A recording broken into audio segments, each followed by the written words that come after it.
대한민국 부동산 유튜브 채널 1위 뻔뻔한 뽁뽁방입니다. 오늘도 신나게 뽁뽁방 문을 열겠습니다. 오늘의 주제는 인천 검암역 로얄파크시티 프루지오 복귀입니다. 복귀란 바둑 비평을 말합니다. 대국이 끝난 판을 다시 돌아보면서 다음 판의 전략을 짜는 거죠. 부동산도 마찬가지입니다. 청약 복귀를 통해서 다른 청약에 대한 전략을 짤 수 있는 겁니다. 검암역 로얄파크시티 프루지오는 무려 84,730개의 청약 통장이 몰렸는데요. 1단지 C타입이 94.77대 1이라는 역대 최고의 청약 경쟁률을 기록했습니다. 검암역 로얄파크시티는 중도금 대출 전매 제한을 훌쩍 뛰어넘을 수가 있습니다. 그래서 기존대로 중도금 대출 LTV 60%가 적용이 됩니다. 게다가 입주 시점 잔금도 대출받을 수가 있습니다. 더욱이 전매 제한이라는 장애물도 뛰어넘었습니다. 검암역 로얄파크시티 당첨자는 앞으로 6개월 후 분양권 전매가 가능해지게 됩니다. 굉장한 장점이죠. 아마 기대 이상의 프리미엄이 형성될 수 있을 겁니다.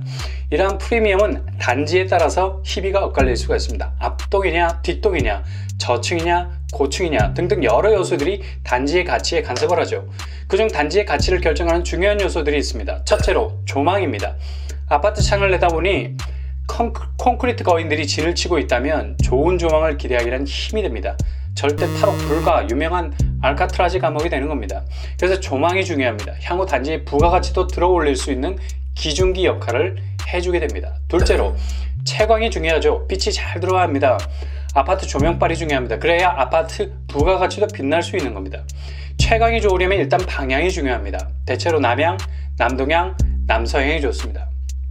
돋보기 방향을 얼마나 햇빛의 초점에 잘 맞추느냐에 따라서 종이를 태우는 에너지도 불러들일 수가 있는 겁니다. 마찬가지입니다.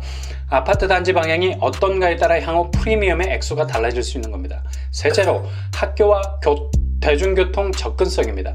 얼마나 아파트의 위치가 주변 시설들과 짧은 이동 거리 내에서 유기적인 소통이 되는가입니다. 요즘 아파트들은 워낙에 대단지로 지어져서 정문, 동문, 서문에 따라서 지역이 바뀌게 됩니다. 그래서 단지별 프리미엄 가치 형성에 이 접근성이 중요한 비중을 차지하게 되죠. 그렇다면 검암역 로얄파크시티를 볼까요? 이병헌이 광고에 나와서 그런지 몰라도 아파트 이름이 굉장히 고급지지만 발음이 참 어렵습니다. 202동, 203동, 204동, 205동에 각각 남서향과 남동향을 이루고 있습니다. 좋은 조망과 채광을 예상할 수 있어요. 근데 문제는 향후 도로 건너편에 상가가 들어올 예정입니다. 그래서 동의 층수가 10층 이상이 될 때 상가가 어떤 위치에 들어놓든 간에 영향을 받지 않을 수 있게 됩니다. 그리고 앞동 말고 뒷동들이 정말 뒷방 취급 받지는 않을까 걱정들 하시는데 괜찮습니다. 대부분의 동들이 사선으로 전면을 배치했습니다. 그러니 앞동이 남한산성처럼 버티고 있는 형국은 피할 수 있게 된 거죠. 뒷동이지만 조망과 채광이 유별난 곳이 있는데 209동의 1, 2, 3호 라인과 210동의 1, 2, 3호 라인입니다.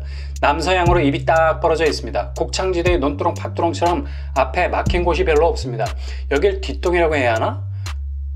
기분 좋은 자괴감이 생깁니다. 뒷동이 아니라 별동입니다. 스타벅스의 별다방보다 좋은 아파트의 별같은 입지, 별동. 검암역 로얄파크시티의 접근성을 살펴보면 이 아파트가 대단지이기 때문에 단지의 머리와 꼬리에 이르는 길이가 무려 1km에 이릅니다. 그래서 얼마나 이동거리가 짧은가도 굉장히 중요한 요소가 될 수가 있습니다. 이런 면으로 본다면 1단지보다 2단지 입지가 훨씬 더 좋습니다.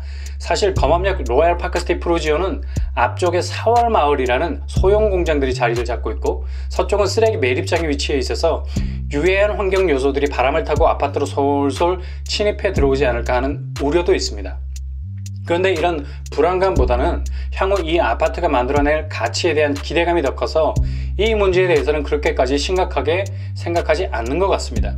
특히 2단지를 들여다보면 단지 내 초등학교와 중학교, 고등학교가 도보 사정권 안에 들어오는 것을 볼 수가 있습니다. 특히 초등학교가 가깝다는 것은 아이들도 심리적으로 포근할 수 있지만 부모님들도 포근할 수 있는 포근과 푸근의 안정감을 누릴 수 있는 학세권 거리죠. 212동을 보시면 초등학교가 가장 가깝고 정남향 방향입니다. 이건 볼 것 없이 프리미엄이 콩나물 시루처럼 쑥쑥 자라나게 될 것입니다. 2단지 우측에 있는 동들은 학세권의 혜택을 누릴 수가 있습니다. 그리고 검암역 로얄파크시티 프루지오는 타이틀이 검암역인데 실제는 도보로는 역에 닿을 수가 없습니다. 아주 모호한 타이틀을 붙여놨는데 검암역 프루지오는 실제로 검암역과 독정역 중간에 위치해 있습니다. 그래서 역세권인 듯 역세권 아닌 역세권 같은 모호성이 있어요. 그리고 검암역과는 거리가 있고 독정역에 훨씬 더 가깝습니다. 그래서 단지 내에서는 2단지 오른쪽에 있는 동들이 독정역에 가까운 역세권의 혜택을 누리게 됩니다. 검암역 프루지오에 당첨되신 분들 다시 한번 축하드리고요. 떨어지신 분들은 더 좋은 것을 당첨을 위한 디딤돌이 되었다는 이 복귀로 더 좋은 전략으로 더 좋은 곳에 당첨되시길 바랍니다. 오늘의 결론입니다. 검암역 로얄 파크스테이 프루지오 6.17 대책을 비껴간 6개월 전매 제한 가능한 곳입니다. 중도금, 잔금 대출받을 수 있습니다. 입지에 대한 논란이 있습니다.